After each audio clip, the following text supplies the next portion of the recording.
Seguindo aqui com os estudos da Lei 11.419 de 2006, a partir do artigo 11, que diz que os documentos produzidos eletronicamente e juntados aos processos eletrônicos com garantia da origem e do seu signatário, na forma estabelecida nesta lei, serão considerados originais para todos os efeitos legais.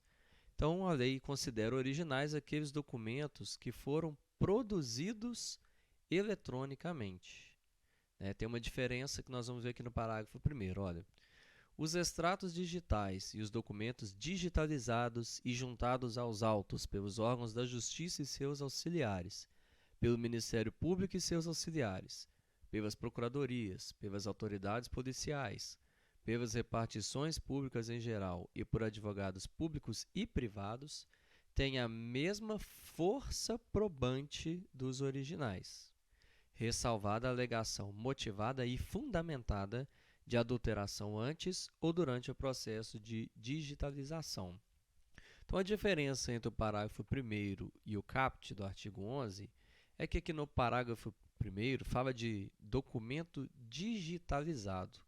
O caput fala que é documento que foi produzido eletronicamente.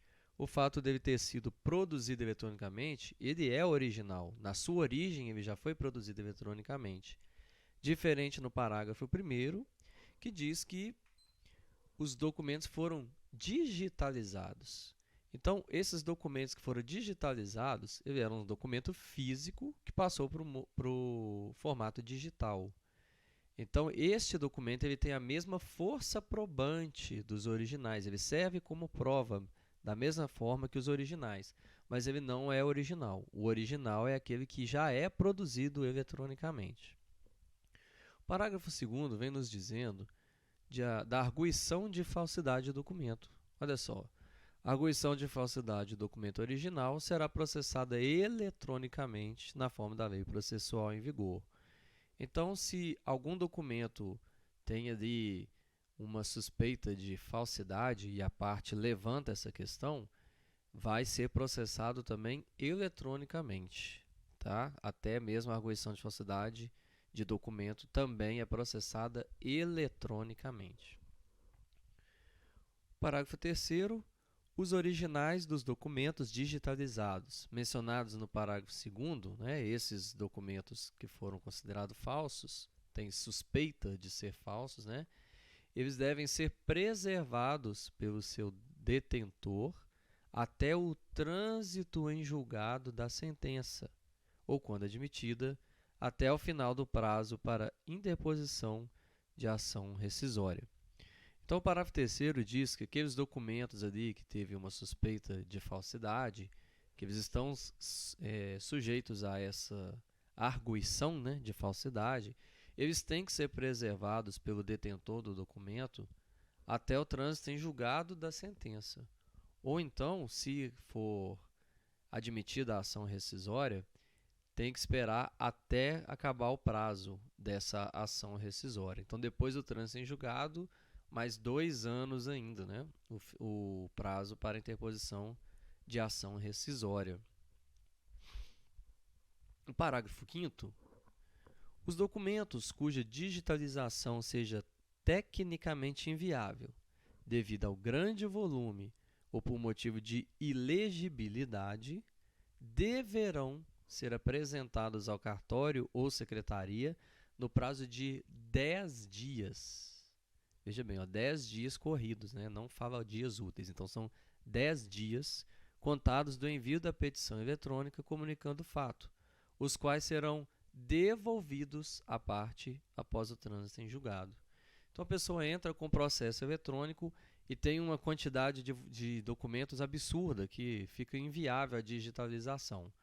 Ou então, esses documentos, quando digitaliza, eles não ficam legíveis. Então, é preciso que tenha o documento original para que possa fazer a análise desses documentos.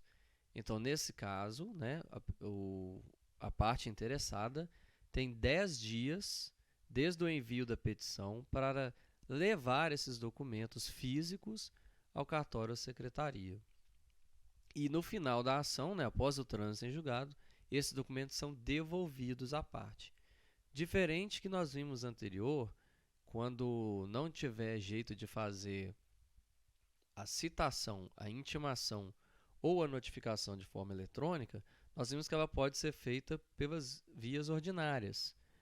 E aí, quando é feito, né, no caso da citação, intimação e notificação, eles são digitalizados e são destruídos os originais. Mas nesse caso é diferente, são documentos que a própria parte juntou em razão da inviabilidade técnica das digitalizações, e esses são devolvidos após o trânsito em julgado. Citação, intimação e notificação, eles são digitalizados e logo após são destruídos. Cuidado com isso para não fazer confusão na hora da prova. Parágrafo 6º diz que os documentos digitalizados juntados em processo eletrônico estarão disponíveis para acesso por meio da rede externa pelas respectivas partes processuais, pelos advogados, e aí são advogados em geral, independentemente de ter procuração nos autos, também pelos membros do Ministério Público e pelos magistrados, sem prejuízo da possibilidade de visualização nas próprias secretarias dos órgãos julgadores. Mas notem aqui a exceção, olha, a exceção daqueles que tramitarem em segredo de justiça. Esses processos que tramitam em segredo de justiça, eles não são acessados por qualquer um. Geralmente é só o juiz, os membros do Ministério Público e os advogados que têm procuração, né, com as suas partes. E esses é que têm acesso a todos os atos dos processos que correm em segredo de justiça. Se o processo for comum, não tiver esse segredo de justiça, qualquer advogado ele pode acessar. Ele simplesmente acessa o sistema, identifica com o seu token, com a sua assinatura digital e tem acesso a todos os documentos, exceto se tramitar em segredo de justiça, que aí fica limitado àqueles advogados que têm procuração, aqueles que estão atuando no processo.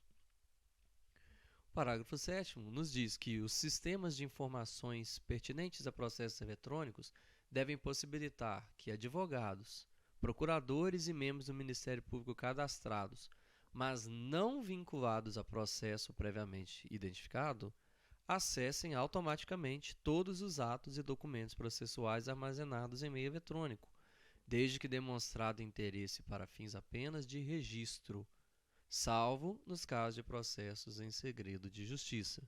Mais uma vez, os processos em segredo de justiça são uma exceção, né? Os advogados e procuradores que não estão vinculados no processo, eles podem acessar automaticamente atos e documentos processuais, mas não pode estar em segredo de justiça. Então esse parágrafo 6º e o parágrafo 7º são bem parecidos, diz respeito a acesso a documentos processuais quando eles não são parte no processo. Então, quando não são parte, eles podem ter acesso, mas desde que esse processo não corra em segredo de justiça. Então, vamos praticar por meio dos flashcards para ver como que pode ser cobrado. Veja bem. Os documentos produzidos eletronicamente e juntados aos processos eletrônicos com garantia da origem e de seu signatário serão considerados originais para todos os efeitos legais. Veja bem, ó, documento que foi produzido eletronicamente é original, então está correto, né? O artigo 11, o caput.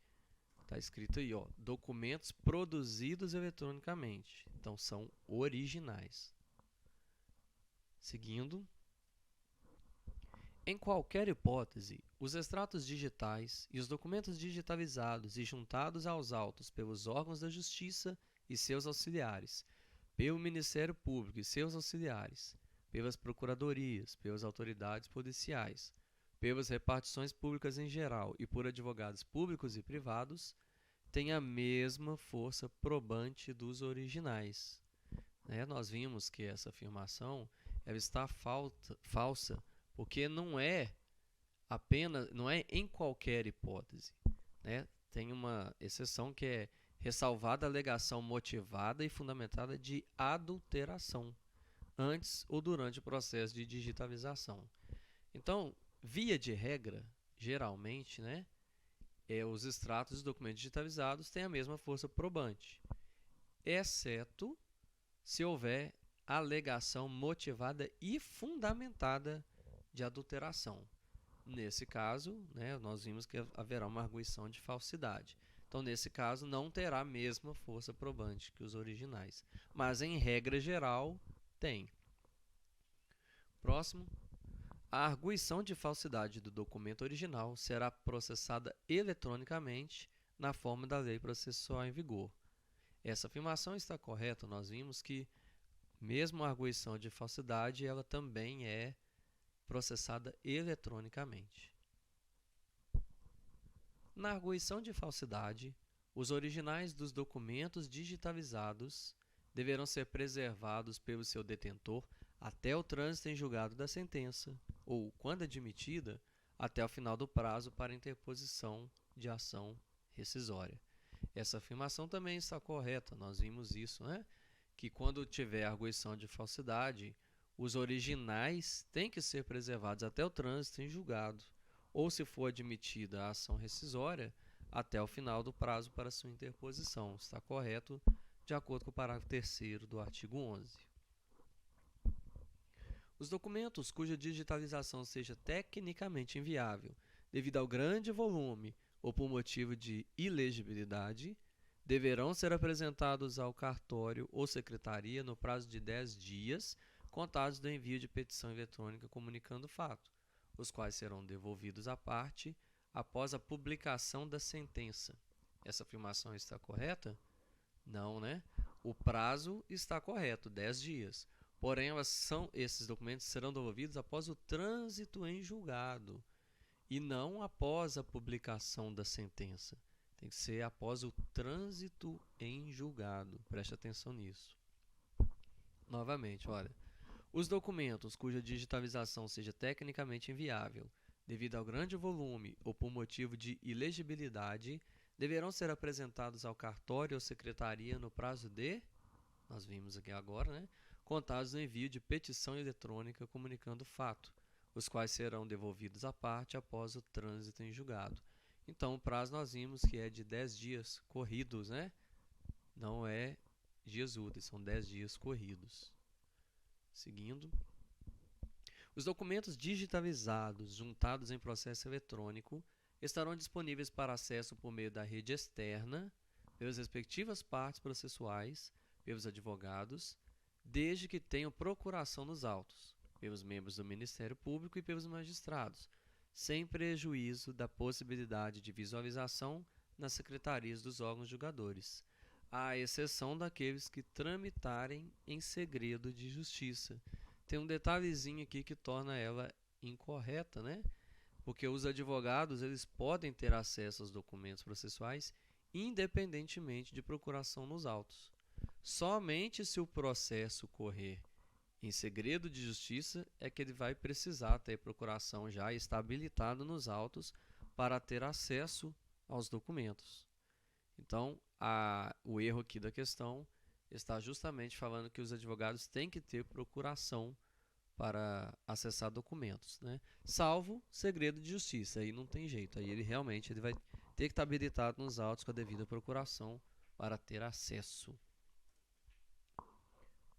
E o último desse artigo 11, os sistemas de informações pertinentes a processos eletrônicos devem possibilitar que advogados, procuradores e membros do Ministério Público cadastrados, mas não vinculados a processo previamente identificado, acessem automaticamente todos os atos e documentos processuais armazenados em meio eletrônico, desde que demonstrado interesse para fins apenas de registro. Essa informação ela está incorreta porque esqueceu de incluir nela os casos de processo que tramitam em segredo de justiça. Lembra que é muito parecido o parágrafo 7º com o parágrafo 6º?